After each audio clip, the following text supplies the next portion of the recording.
Hi, everybody. Thanks for being on the call. Few of us today means that we all have this down. This is so simple, this world that we're in.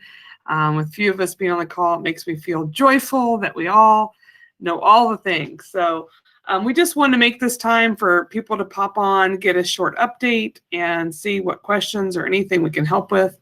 So I'll give a little update first, and then feel free to write down your questions or be ready to unmute yourself. And we'd love to help work through anything as we all navigate this incredible journey this year.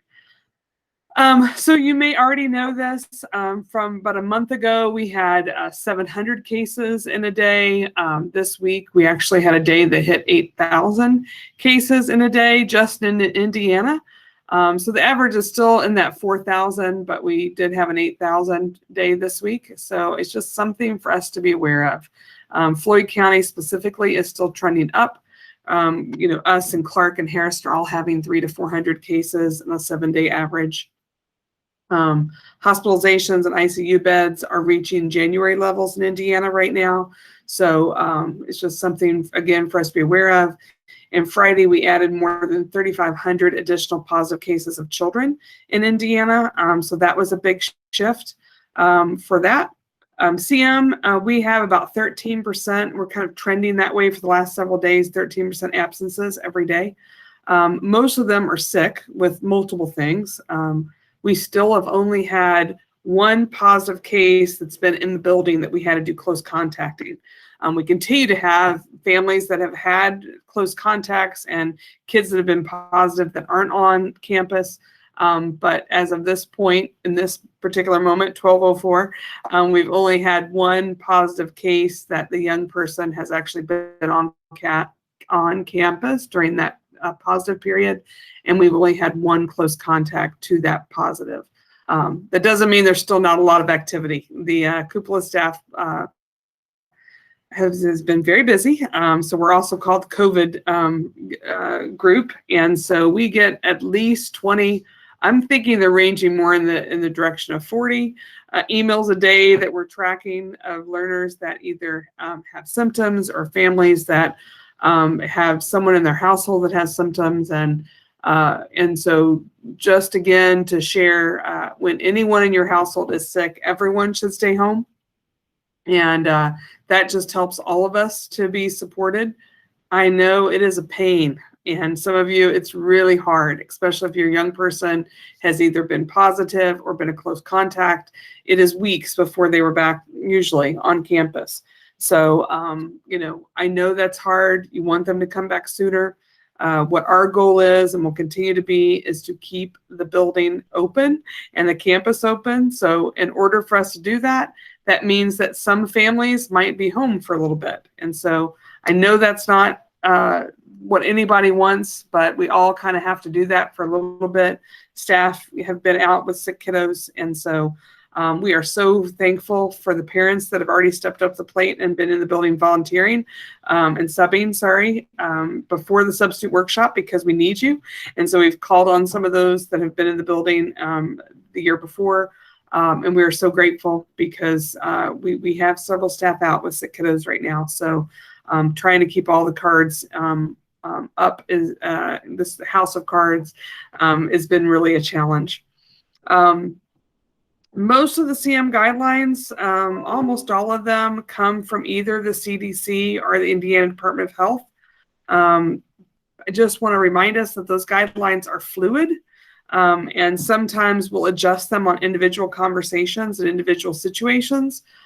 We have said before that if you have more than one of the COVID symptoms, honestly, right now, if you have one of the COVID symptoms, you're probably going home, because there's just too much infection in the building, in the community. And so we're just trying to keep the doors of the campus open.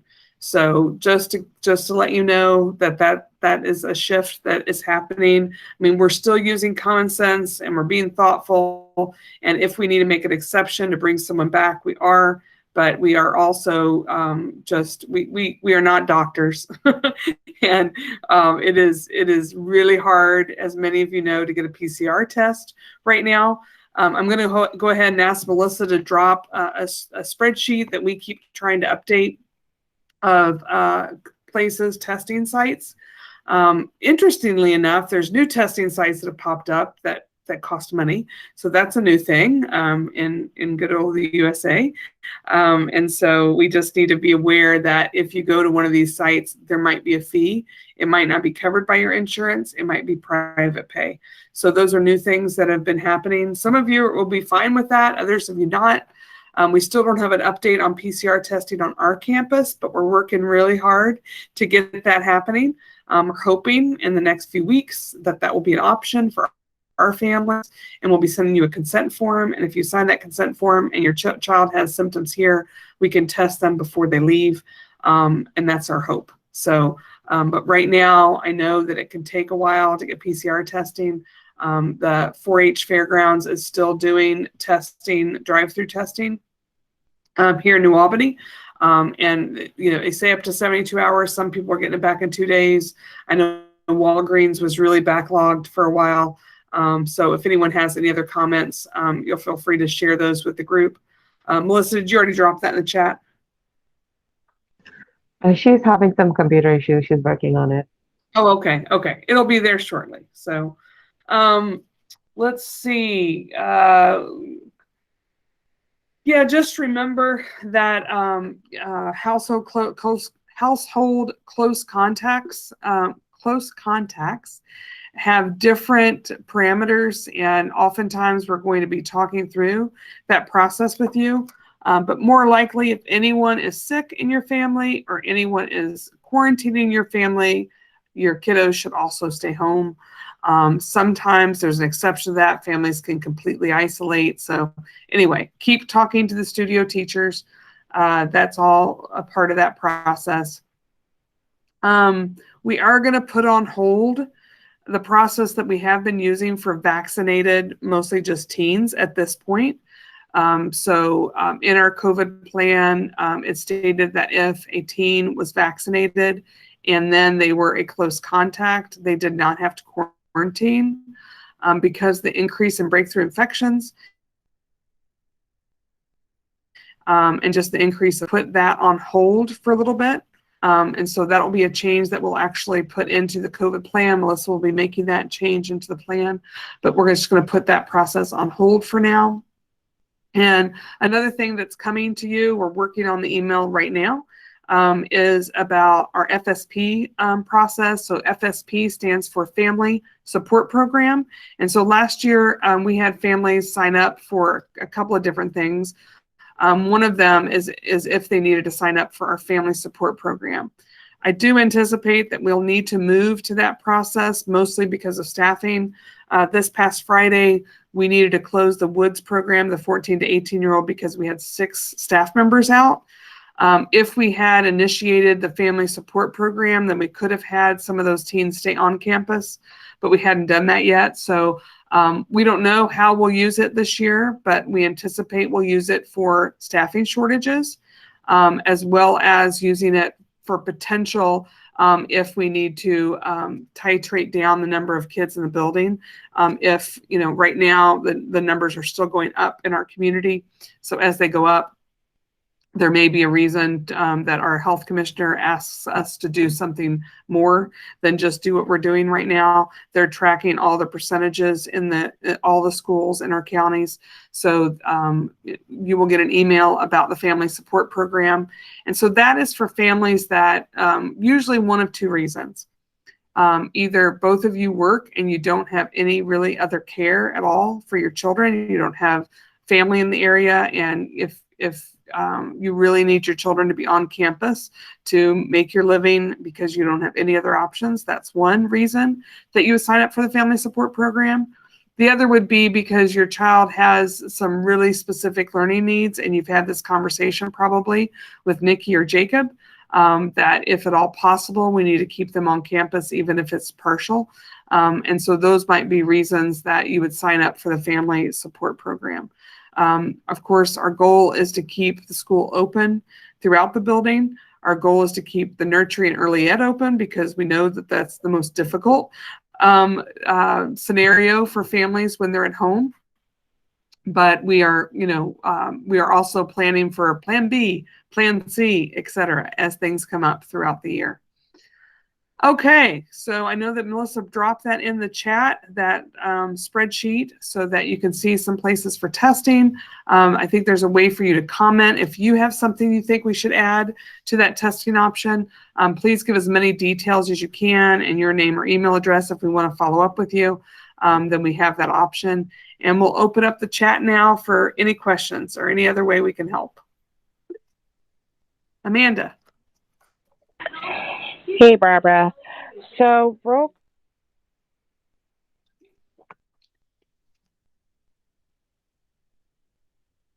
Can anyone else hear her? She just went empty for me. Okay, no one else can. Okay, glad it wasn't just me. So, did we lose her?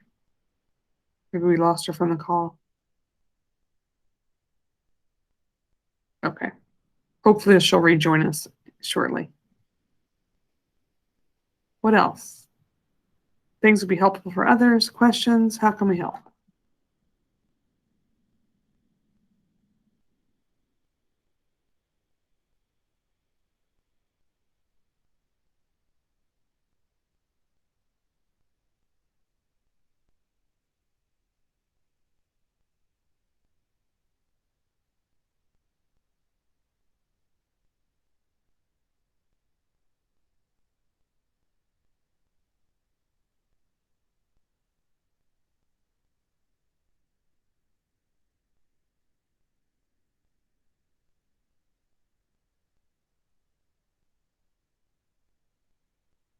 I could sing or dance while people are thinking if that would be helpful.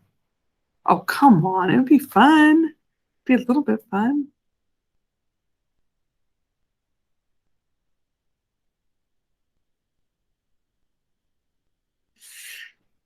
Well, that's all we've got. So we'll stick on the call for a few minutes if anyone has anything else that comes up, or if you want to chat in the chat, may feel like too many people. We're always here to answer your questions. So thanks for popping on. And if you have anything you want to wait, feel free to pop in. We'll be happy to help.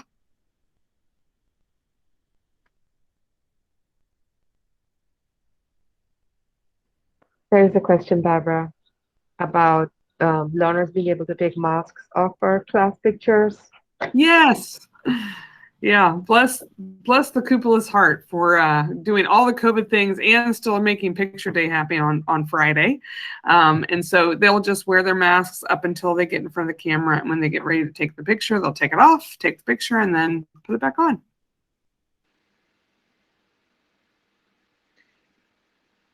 Hey, Barbara. This is Hey, Jason. Hi.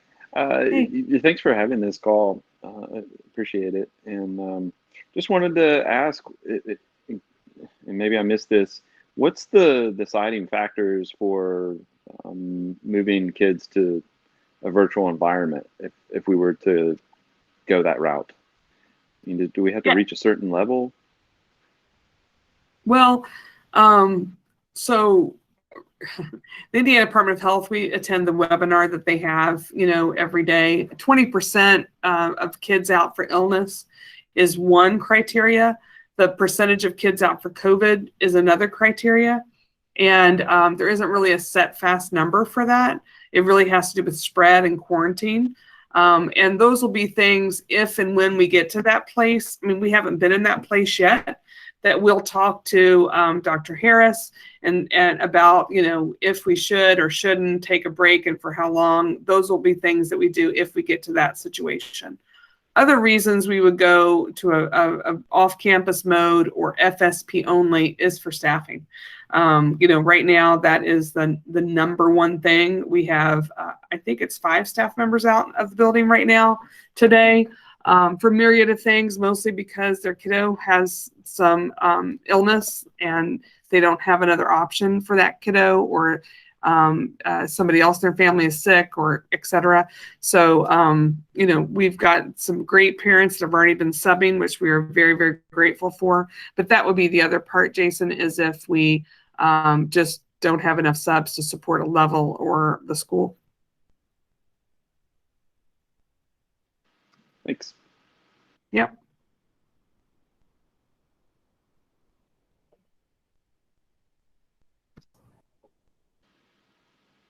Barbara, did you see the question about vaccinated versus unvaccinated, or do you want me to read it? No, I didn't see it. Okay. So Carradin's asking if she understood you correctly when we're looking at the rules for unvaccinated versus vaccinated learners. We'll now be using one universal rule, which will be to treat all learners as if they are unvaccinated going forward when looking at contact tracing, etc. Yes. So we're putting, the only exception we were making for vaccinated learners at this point was if they were close contact. That close contact didn't work if it was a household member, but it worked if it was an individual that was close contact. So from today forward, we're going to remove that or put that on hold. And so if someone is a close contact moving forward, and then once everything comes back down again, I assume we'll take that back off of hold. So I've conferred that with the reopening, the staff safety COVID committee. And that seems like the next mitigation effort that we want to put in place. We also, and some of you may already know this, I mean, there are false positives in the community and there are false negatives in the community, which is also making this difficult to navigate.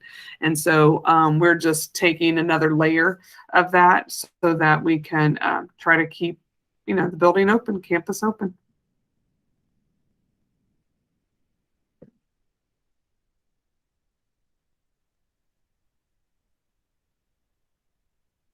Any other questions? Comments? Clarifications? Glad you're trying so hard to keep the school open. Yeah. That's a universal, seemingly universal goal for everybody. So yeah. And, you know, it really is helpful for the teachers as well to have kids in the building. And really, I was talking to some charter school colleagues yesterday, and you know, they have kids in rows of desks, 3 feet apart. They're not able to move around. Some are masking, some are not. And, you know, we've been doing like regular school. If you walk through the building, besides the mask, it looks regular, you know, and that's pretty powerful. And that's really the number one goal the staff had, is let's make this as typical as possible so we can do all the things. And we've been able to make it work. And I don't know of any one other school in this whole area that has had the low numbers we've had. So I'm hoping that it's holding, it's working. And when something changes, you know, we'll adjust from that. Yeah, I was pretty surprised by those numbers too. I've been following on the CDC tracker and at local hospitals. Yeah. Kudos. Whatever is working so is working. Far, knock on something. Yeah.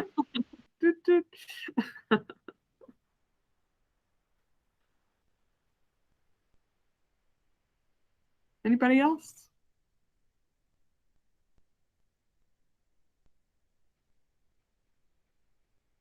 All right. Again, thanks everybody. Thanks for showing up. Thanks for being a partner. Thanks for bringing your questions and being a part of the community. We'll stick around for a few minutes if you have anything else. Have a great day. Thanks. See you later. Take care.